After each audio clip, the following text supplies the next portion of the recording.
Boa tarde, boa tarde, comunidade do Oração Ação. Pessoas que se reúnem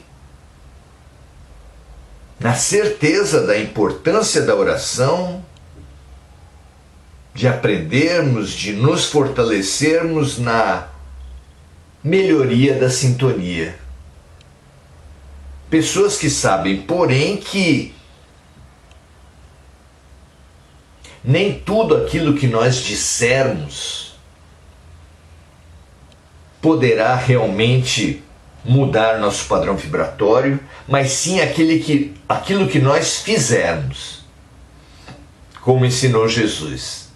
Nem todo aquele que disser Senhor, Senhor entrará no reino dos céus, mas sim aquele que fizer, que praticar os mandamentos, a vontade do Pai.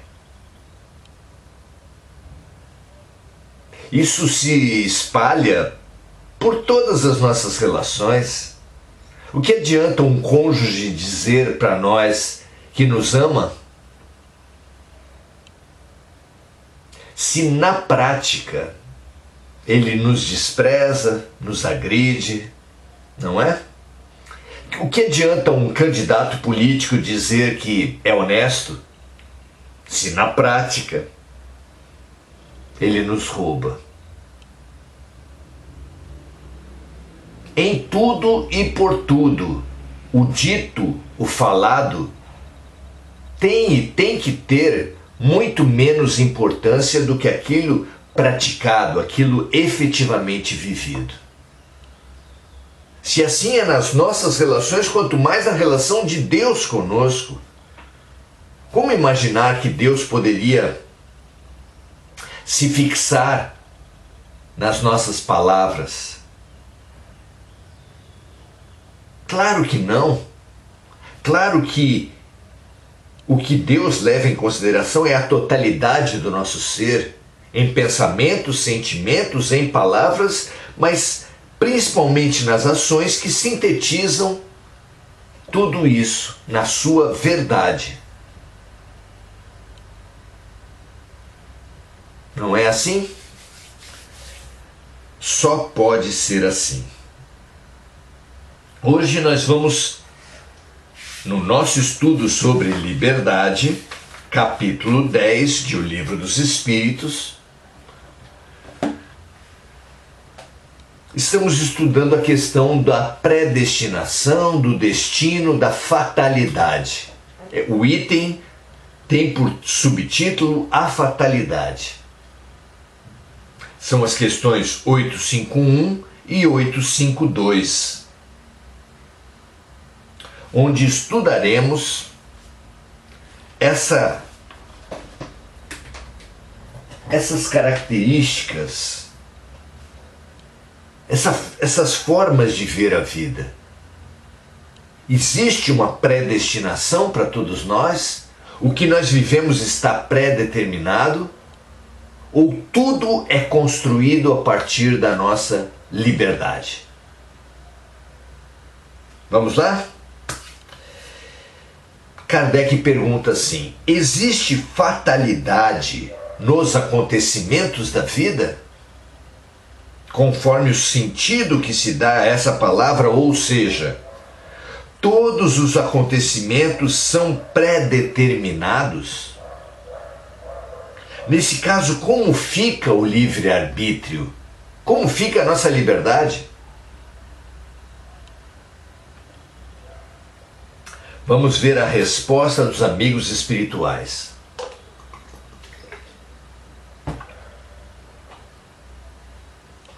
A fatalidade só existe na escolha que o espírito fez antes de encarnar, ao submeter-se a essa ou aquela prova.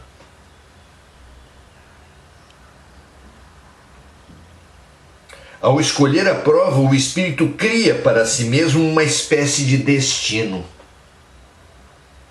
Esse destino é a própria consequência da posição em que ele se acha colocado. Refiro-me às provas de natureza física, porque quanto às provas de natureza moral e às tentações, o espírito, conservando seu livre-arbítrio, sempre será livre para escolher entre o bem e o mal, e para ceder ou não a uma tentação.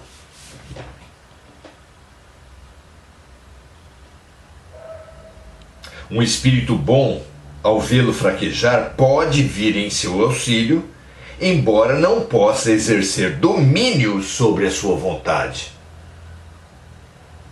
Um espírito inferior, ao lhe mostrar de forma exagerada um perigo físico, poderá abalá-lo e amedrontá-lo, mas nem por isso a vontade do espírito encarnado deixa de se conservar livre para tomar a sua decisão.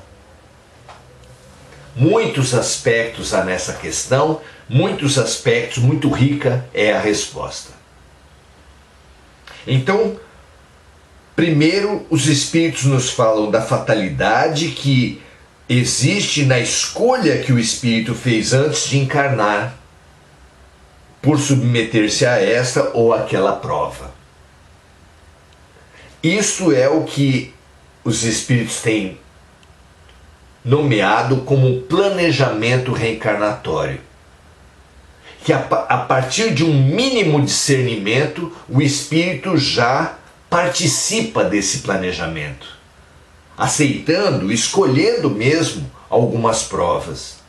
E a partir do momento que ele escolhe, que exerce o seu livre-arbítrio, essas provas sobrevêm à sua vida como uma espécie de fatalidade. Não são todos os fatos que não têm origem nessa vida que ocorrem por uma fatalidade. Os espíritos nos dizem que alguns fatos que ocorrem nessa vida, que têm por origem escolhas de outras vidas, ou do nosso planejamento reencarnatório, ainda estão condicionados. O espírito espera, seus amigos espirituais, seus instrutores esperam, seus espíritos familiares, que eles não repitam, que eles expandam a sua boa vontade de maneira a se reformularem nesta existência. É a sua teimosia que faz com que muitos fatos estourem, como doenças, acidentes, situações que parecem inevitáveis, mas que eram evitáveis, e que somente a sua teimosia, numa atitude equivocada, numa violência contra os outros ou contra si mesmos, acarretaram a efetiva ocorrência daqueles fatos. Então, podemos classificar os fatos como de 3 origens. Uma origem, claro, tendo sido um fato que foi causado nessa vida. Claro, se a pessoa bebe muito e vai dirigir e bate o carro, o seu acidente precisa ter as causas procuradas, localizadas, claro, nessa vida mesmo. Para as doenças, as fatalidades, os acidentes que vêm até nós nessa vida, sem que tenhamos colaborado de forma alguma para que acontecessem, esses foram pré-determinados no planejamento reencarnatório, nunca sem alguma forma de concordância do ser, só nos estágios mais graves de violência e criminalidade. Entre os dois extremos, fatos que têm origem nessa vida e fatos que têm origem em outras vidas e que foram aceitos pelo próprio encarnado. Existem essas bombas relógio que são deflagradas conforme o nível de teimosia no erro que a pessoa apresente nessa própria vida. Então são dores que misturam as origens nesta e em outras vidas.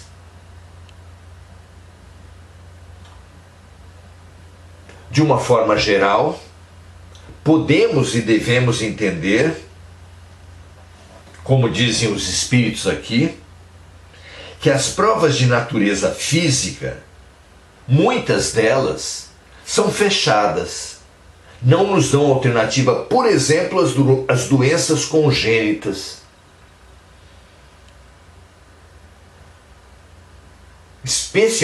Muito especialmente as mais graves. A paralisia cerebral, o autismo severo, a síndrome de Down. Há uma infinidade de doenças congênitas que tem gradação, que tem um espectro grande de incidência do mais leve ao mais grave, e que nos seus aspectos mais graves, que não dão à criatura alternativas de bom proceder, de bem proceder, surgem, portanto, fechadas na vida da criatura, para que ela passe necessariamente por aquilo. Mas mesmo o que é destino, o que é fatalidade nessa vida, visto no contexto das vidas sucessivas, não será fatalidade.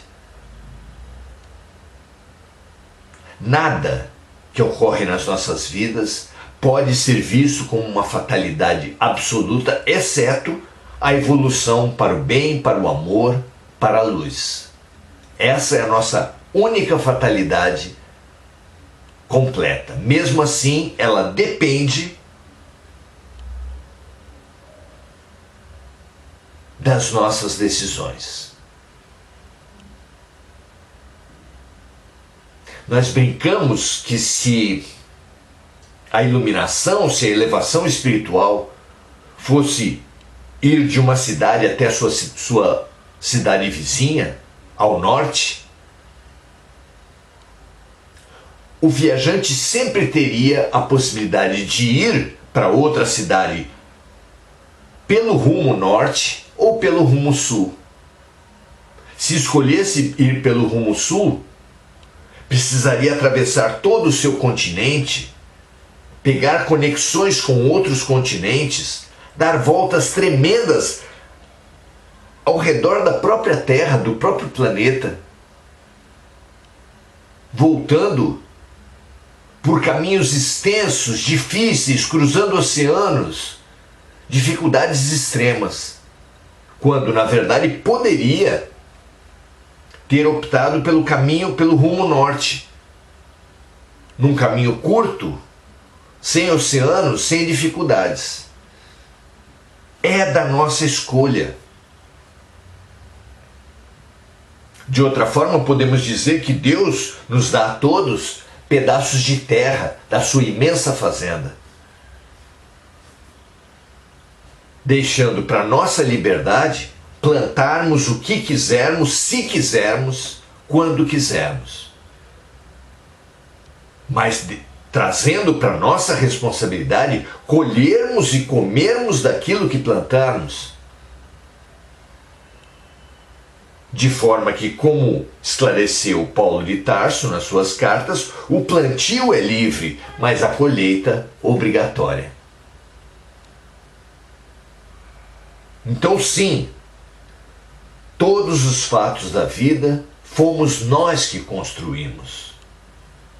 Tudo que acontece em nossa vida fomos nós que construímos nessa vida imediatamente ou em vidas passadas, mas sempre através, como consequência das nossas decisões ou das nossas omissões.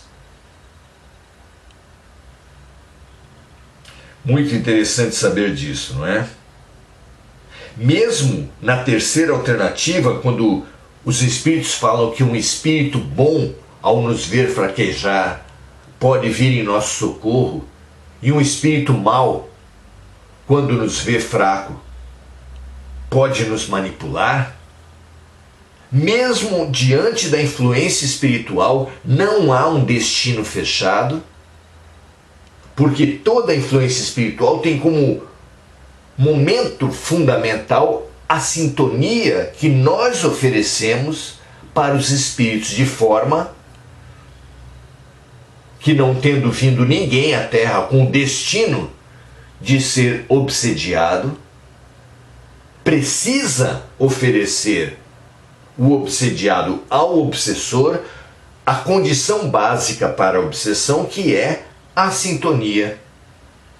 Toda vez que uma pessoa encarnada não oferecer, não cultivar o pessimismo, não cultivar o negativismo, a desesperança, mas ao contrário, tiver fé na positividade de tudo que existe, que não cai efetivamente uma folha de uma árvore que não seja pela vontade de Deus,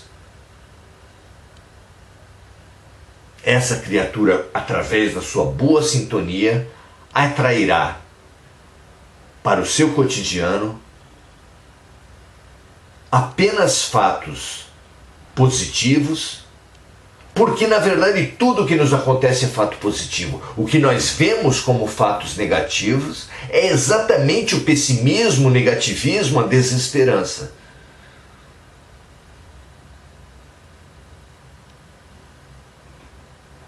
Uma pessoa muito doente verá uma cirurgia como alguma coisa ruim?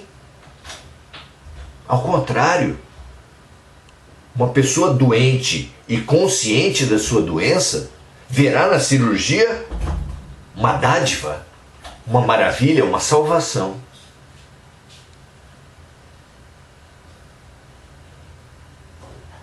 Entendamos que a toda ação corresponde uma reação de igual intensidade e sentido contrário, como diz a ciência, a física.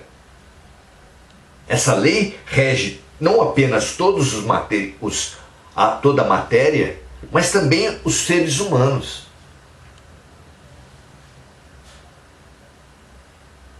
Somos livres para agir, mas seremos obrigados pela lei a aceitar as reações oriundas das nossas ações. E por quê? Porque esse mecanismo de responder pelos nossos atos é a matriz da responsabilidade, do amadurecimento, do crescimento. Fácil é concluir que uma criança que tiver sido criada sem jamais responder pelas suas atitudes, jamais amadureceria. Não é verdade? E Deus, sublime Pai, perfeitamente amoroso, perfeitamente consciente da natureza humana, muito mais do que nós mesmos, jamais poderia permitir que nós fôssemos criados em irresponsabilidade. Não há como, não é?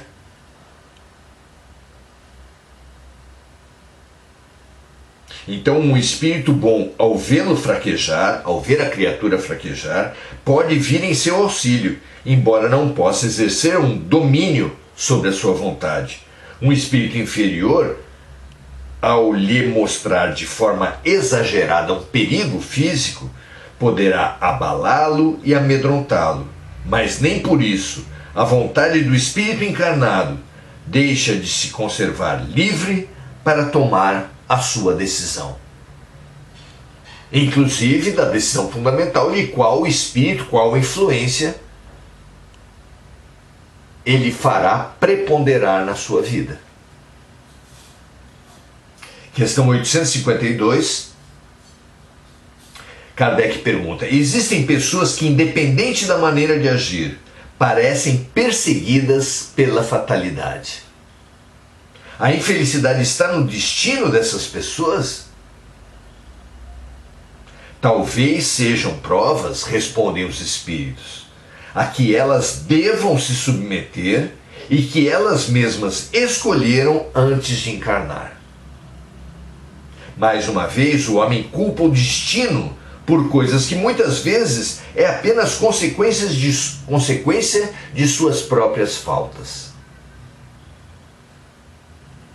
Que o homem trate de conservar pura a sua consciência em meio aos males que o afligem e já se sentirá bastante consolado.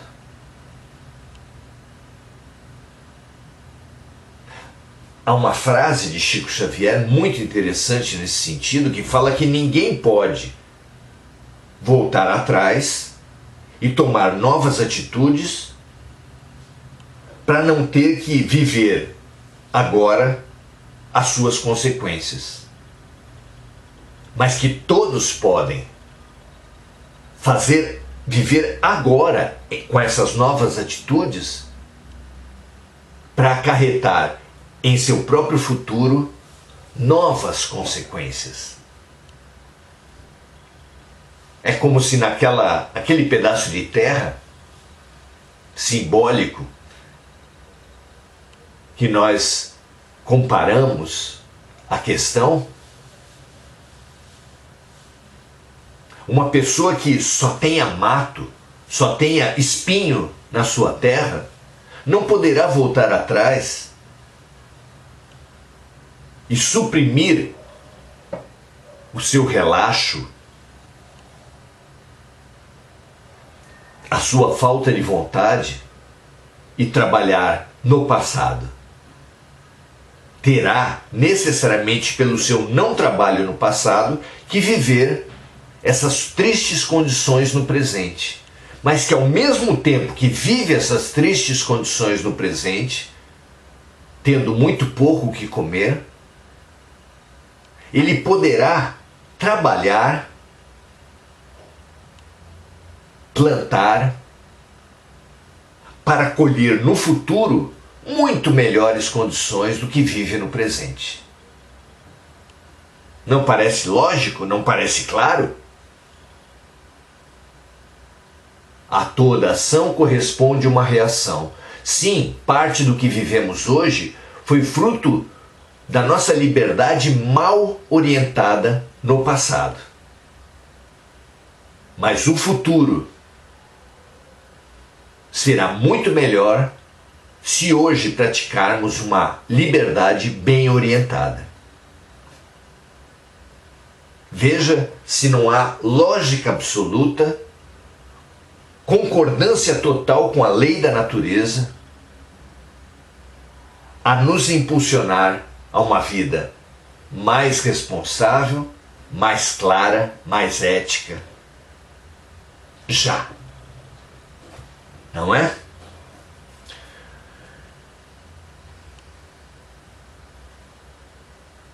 Então talvez sejam provas a que as criaturas devam submeter e que elas mesmas escolheram antes de encarnar. Mais uma vez, o homem culpa o destino por coisas que muitas vezes é apenas consequência de suas próprias faltas.